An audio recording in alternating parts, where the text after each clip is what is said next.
Isang magandang umaga po sa ating lahat at welcome back po sa ating morning devotion ngayong umaga na ito. Ang ating talata po ay matatagpuan sa Psalm 66 verses 18 to 20. The title of our devotion today is A Heart God Hears. A Heart God Hears. Sabi po sa ating key verse, no? If I had cherished iniquity in my heart, the Lord would not have listened. But truly God has listened. He has attended to the voice of my prayer. Blessed be God because He has not rejected my prayer or removed His steadfast love from me. So blessed are we for hearing and reading the word of our Lord this morning. So, have you ever prayed and felt like heaven was quiet? No? So, parang minsan naisip natin, no? Lord, naririnig mo pa ba ako? Bakit parang walang sagot? May mali ba sa prayer ko? No, doon sa key verse na binasa natin, no, may very important reminder ang ating Panginoon. God is not only listening to our words, He is looking at our hearts. So, hindi ibig sabihin nito na kailangan muna nating maging perfect bago tayo lumapit sa Diyos. Ang ibig sabihin nito, no, ay ayaw ng Diyos ng prayer na okay lang sa outside, pero sa loob may kinikimkim na kasalanan, pride, bitterness, o disobedience. So at the same time, no, napakaganda rin ng passage na ito because it shows us this truth.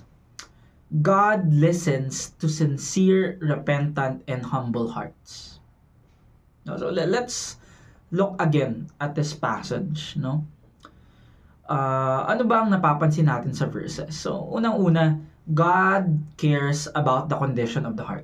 So, verse 18 says, If I had cherished iniquity in my heart. So, the word cherished is important, no? Hindi lang ito tungkol sa nagkamali ka. Ang idea dito is inaalagaan, kinukonsinti o ayaw bitawan ang kasalanan. So, it is possible to say the right words, to attend church, lead worship, kumanta sa choir, mag-serve in the various ministries of our church, no, look okay in public, but still keep something sinful in the heart, in our hearts, no? Pangalawa, hidden sin affects spiritual intimacy. So the psalmist says, if he had cherished sin, the Lord would not have listened. So, hindi ito ibig sabihin na hindi na tayo mahal ng Diyos, no, kapag tayo ay nagkakasala, no? It simply means na merong barrier sa fellowship, sensitivity, and openness natin before God when we keep holding on to sin. Ikatlo, God listens to honest and surrendered prayer, no? Again, no, verse 19 says, But God truly has listened. So, may shift from warning to assurance, narinig siya ng Diyos. Bakit? Because the psalmist came to God sincerely. Which brings us to number 4, the right response is gratitude. No? Verse 20 says, Blessed be God. Kapag naaalala natin ng Diyos ay nakikinig at hindi inaalis ang kanyang steadfast love, ang tamang response natin ay praise and thanksgiving. So how can we apply, no, what we can learn from this verse sa ating tunay na buhay? So ating tatandaan po ang 4 na letra at isang salita. Pure. P-U-R-E. So, because if we want to come before God rightly, no, we need a heart that is pure, honest, and surrendered. Simulan natin sa P. P. Pray honestly. So, come to God as you really are. Minsan kasi ang prayer natin napaka-formal, pero hindi naman honest. No? So, instead of, Lord, okay lang po ako, no, you can say, Lord, I'm hurt, I'm jealous, I'm angry, no, nahihirapan ako. No? Be honest, no? Sabihin mo talaga kung anong naiisip mo at kung ano talaga nararamdaman mo. You, uncover hidden sin. So, ask God to reveal what is hiding in your heart. Sometimes ang problema is not that God is absent. Sometimes, meron lang talagang mga bagay tayo na ayaw nating harapin.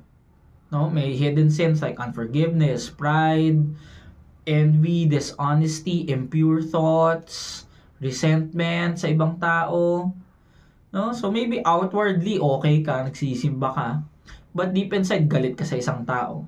Ayaw mong mag-sorry dahil may pride ka, may secret behavior ka or habit na hindi pleasing sa ating Panginoon. May inggit ka, no, sa ibang tao, no? So those are things, no, na kailangan nating isurrender sa ating Panginoon. Or repent and return. Repent and return. So repentance means more than saying sorry, no? It means turning back to God. When we repent, hindi lang tayo nagsasabi na, Lord, sorry, ginawa ko yun, ha. It also means, Lord, sorry, ginawa ko yun. Eto na ako. Babalik na ako sa'yo. No? So, if you're gossip, if gossip is your struggle, no? Piliin mong wag nang manchismis, no? Kung galit yung struggle mo, no? Kalma muna. No? Kung pride ang struggle mo, then maybe pwede kang mag-apologize na una. No? If bitterness is your struggle, no, maybe you can start praying, no, to the person who hurt you. No? So, let's be specific in confession. No? Don't just say, Lord, patawarin mo ako. No? Say, Lord, patawarin mo ako dahil dito. Patawarin mo ako dahil dyan. No? So, repentance again, no, is not just regret. No? It is a changing of our direction. At panghuli, no, for E, express gratitude. So, after honesty, confession, and repentance, no, don't stay in guilt. No, don't stay in guilt. Marami sa atin nag-stop tayo na, Lord, sorry sa kasalanan ko, ito yung mga mali ko. But then we don't do anything about it na, no? Parang binigay na natin kay Lord lahat. But there is an action on our end, and that would be moving into gratitude and moving forward with the Lord. So sabi ng verse 20 again, blessed be God because He has not rejected my prayer or removed His steadfast love from me. That means, no, God is not only listening, He is also loving us. So even before the full answer comes, you can still pray, oh, Lord, thank you for hearing me. Thank you for your mercy. Thank you for not giving up on me. Thank you for the love that, your love that remains. No? So let's always end our prayer with praise. No? And with trust and with faith and not with fear. So, what's the big lesson, no, of this passage? No? God is not looking for perfect people. He is looking for surrendered hearts. Hindi mo kailangan ayusin muna ang sarili mo bago lumapit sa Diyos. Pero kapag lumalapit ka sa Kanya, lumapit ka ng totoo. Huwag mong i-cherish ang kasalanan. Huwag mong alagaan ang mga bagay na gusto nang alisin ni Lord sa buhay at sa puso mo. Because when we come honestly, repentantly, and humbly, God hears our prayers and God will always do something about our prayers.